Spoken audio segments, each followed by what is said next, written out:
One of the most interesting middle classic characters is the so-called woman or the Lady of Tikal.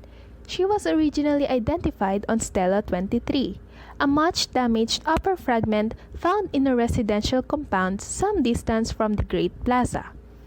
The stone had been dragged there and re-erected as much as 3 centuries after its carving. The Lady of Tikal was born in AD 504 and acceded to the rank in AD 511. She became the queen of Maya society at the age of 6. Maya queenship only came into being in the direst of circumstances, after the failure of the male line and when the collapse of the dynasty was imminent. Lady of Tikal's name on Stela 23 closely resembles that of a patron goddess listed on another Tikal monument, Stela 26. Stela 26 was erected just 3 years after her accession to mark the period ending of AD 514.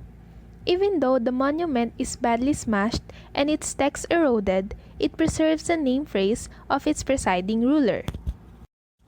One side fragment includes the deity name Hant Nagi, which, for reasons that are still unclear, but it often appears in the names of prominent women.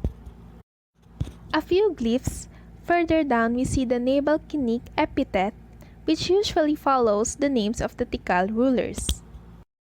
The portrait on Stela 6 is so fragmentary that it provides no clear pointer to the gender of the figure. Yet, an incised glyph close to the figure's head carries a female prefix and might well suggest that the queen is depicted again.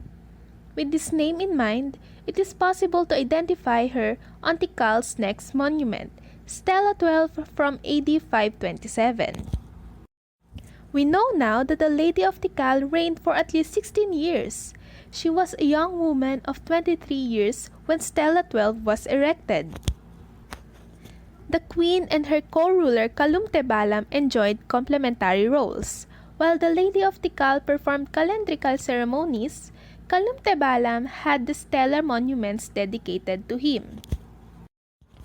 Through her rule as a Mayan queen of Tikal, we see that even way back in the beginnings of history, there is an example of the possibility that men and women can rule side by side, with one sex not being better than the other. Lady of Tikal and Kalumtebalam went against that stereotype by both holding prestigious roles as a king and queen of their time.